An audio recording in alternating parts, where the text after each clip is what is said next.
So Nizamabad జిల్లాలో ఒక incident అయితే జరిగింది. సో ఒక ట్రాఫిక్ కానిస్టేబుల్ పైన అయితే ఒక వ్యక్తి దురుసుగా ప్రవర్తిస్తూ అతనిపైన దాడికి పాల్పడ్డాడు అని చెప్పేసి మనకు అందరికీ తెలిసిన విషయమే. సో దీంట్లో ఎవరైతే ఆ గౌతమ్ రెడ్డి అనే ఆ వ్యక్తి ఎవరైతే ఉన్నారో అతన్ని రిమాండ్ చేశారు అని చెప్పేసి నిజామాబాద్ జిల్లా 3వ టౌన్ ఎస్ఐ అయినటువంటి హరిబాబు క్లియర్గా స్టేట్మెంట్ అయితే ఇవ్వడం జరిగింది.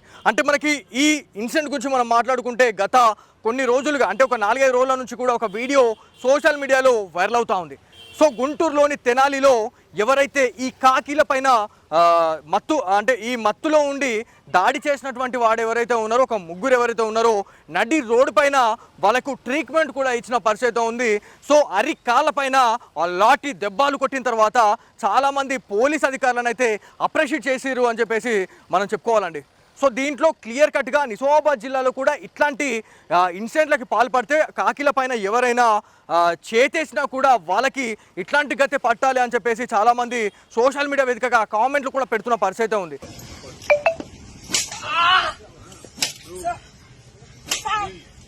ఎందుకంటే తెనాలిలో జరిగినటువంటి ఇన్సిడెంట్లో చూసుకుంటే ఒక ముగ్గురిని రోడ్ పైన కూర్చోబెట్టేసి కాళ్ళు జాపి అక్కడ ఉన్నటువంటి సిఐ గారు, అక్కడ ఉన్నటువంటి ఎస్ఐ గారు, అక్కడ ఉన్నటువంటి ట్రాఫిక్ కానిస్టేబుల్ ఎవరైతే ఉన్నారో ఒక ముగ్గురు కలిసి ఆ ముగ్గురికి ఒక్కొక్కరికి 10 దెబ్బల చొప్పున అరికాళ్లకు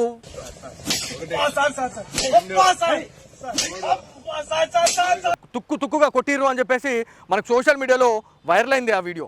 సో ఇట్లాంటి ఇన్సిడెంట్ జరిగిన తర్వాత కూడా ఇవాళ ఏదైతే మనకి కంటేశ్వర్ నియర్ బై లొకేషన్లోని ఏదైతే మీ సేవ సర్కిల్ ఏదైతే ఉందో అక్కడ ఎవరైతే గౌతమ్ రెడ్డి అనే క్యాండిడేట్ని డ్రంక్ అండ్ డ్రైవ్ పోలీసులు పట్టుకున్నారండి. పట్టుకున్న తర్వాత ఖచ్చితంగా ఏదైతే బ్రీత్ అనలైజర్ ఏదైతే ఉంటుందో దాంతో మనం తాగినా తాగకపోయినా ఖచ్చితంగా మనం ఊదాల్సిందే, ఊదితే అయిపోతుండే. కాకపోతే అక్కడ ఉన్నటువంటి కానిస్టేబుల్ పైన అతను దురుసుగా ప్రవర్తించి అతని పైన దాడి చేశాడు అని చెప్పేసి తెలుసుకున్న తర్వాత ఏదైతే ఈ ప్రమిసెస్ ఏదైతే ఉందో ఈ కంటేశ్వర్ కావచ్చు ఈ ప్రమిసెస్ ఏదైతే ఉందో అది 3 టౌన్ నియర్ బై లొకేషన్కి వస్తుంది కాబట్టి అతని పైన చట్టరీత్యా చర్యలు తీసుకొని అతనికైతే రిమాండ్కి అయితే తరలించారు అని చెప్పి తెలుస్తూ ఉంది. అంటే ఒకసారి ఆలోచించుర్రి, తాగి ఉంటే ఎవరు కనబడడు, అలాగే తాగి ఉంటే ఎవరు కనబడరు అండి. లిటరలీ అక్కడ అన్న కనబడడు, అమ్మ కనబడది, అయ్య కనబడడు. మరి ఇలా పోలీసు వాళ్ళనే కనబడతారా అంటే పోలీసు వాళ్ళు అసలే కనబడతలేరు. ఎందుకు అంటే ఈ మన తెలంగాణ వచ్చిన తర్వాత ఫ్రెండ్లీ పోలీస్ అన్న తర్వాత ఫ్రెండ్లీ పోలీస్ అని తెలంగాణ స్టేట్ పోలీస్ కావచ్చు పూర్తిగా పోలీస్ డిపార్ట్మెంట్కి ఇలా వాల్యూ లేకుండా పోయిందండి. ఒకప్పుడు పోలీసులు చూసి గజ అనుకుంటుండే. ఇవాళ ఫ్రెండ్లీ పోలీస్ పేరిట ఇవాళ ఎంతమంది ఎన్ని దారుణాలకు ఒడిపడతా ఉన్నారు. ఇవాళ కాలర్లు కూడా పట్టుకొని ఇవాళ మీతో ఏమైతే చేసుకోరు అని చెప్పేసి ఇలా చాలామంది దురుసుగా ప్రవర్తిస్తున్నారు. అంటే అది కేవలం ఎవరైతే గత పాలకులు ఎవరైతే ఉన్నారో వాళ్ళు చేసినటువంటి నిర్వాహకమే అండి. పోలీసు లాగానే ఉండాలి. ఇలా ఫ్రెండ్లీ పోలీసు పెడితే ఇలా గిట్లుంది పరిస్థితి. వాళ్ళ మీదే దాడి చేసే కాడికి వచ్చింది.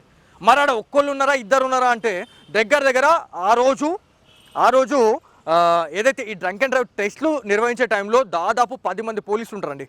ఆ 10 మంది పోలీసులు మరి ఇది గౌతమ్ రెడ్డి కనిపించలేడా? ఎవరు కనవడలేరు ఈయనకి? అంటే ఎవడేం చేస్తాడులే, ఎవడేం పీక్తాడులే అన్నట్టుగా చాలామంది వల్ల బిహేవ్ చేస్తున్న పరిస్థితి ఉంది. యాజ్ ఎ జర్నలిస్ట్ గిట్లా మాట్లాడొద్దండి.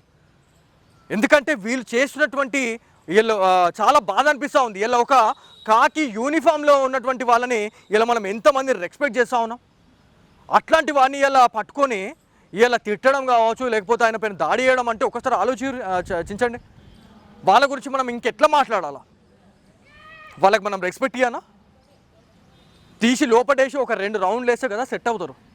సో తెనాలిలో జరిగినట్టే ఇలా నిజామాబాద్లో కూడా జరగాలని చెప్పేసి నిజామాబాద్ జిల్లా ప్రజలైతే చాలామంది కోరుతున్న పరిస్థితి ఉంది. ఎవరైతే రిమాండ్కి తరలించినటువంటి ఆ గౌతమ్ రెడ్డి ఎవరైతే ఉన్నారో గౌతమ్ రెడ్డికి ఖచ్చితంగా మంచి ట్రీట్మెంట్ ఉండాలా అని చెప్పేసి చాలామంది కోరుతున్న పరిస్థితి ఉంది. ఏదేమైనప్పటికీ కాకిల పైన ఇప్పటి నుంచి కన్నేసినా, కాకిల పైన ఎవరైనా చేతేసినా కూడా ఈ ఫ్రెండ్లీ పోలీస్ అనేది కొంచెం పక్కన పెట్టండి sir. I request to police department, కొంచెం మీరు ఇట్లాంటి రూల్స్ అండ్ రెగ్యులేషన్స్ని మీరు పక్కన పెడితేనే మీకంటూ ఒక వాల్యూ ఉంటుందని చెప్పేసి మా సిగ్నేచర్ స్టూడియో తరఫున మేము కోరుతా ఉన్నాం. ప్రతి ఒక్కరు కూడా పోలీస్కి రెస్పెక్ట్ చేయండి. వాళ్ళు చేస్తున్నటువంటి సేవలు ఎన్నో ఉన్నాయి. సో దీనిపైన ప్రతి ఒక్కరు మీరు కామెంట్ రూపంలో కామెంట్ చేసి మీ ఒపీనియన్ని మీరు చెప్పండి.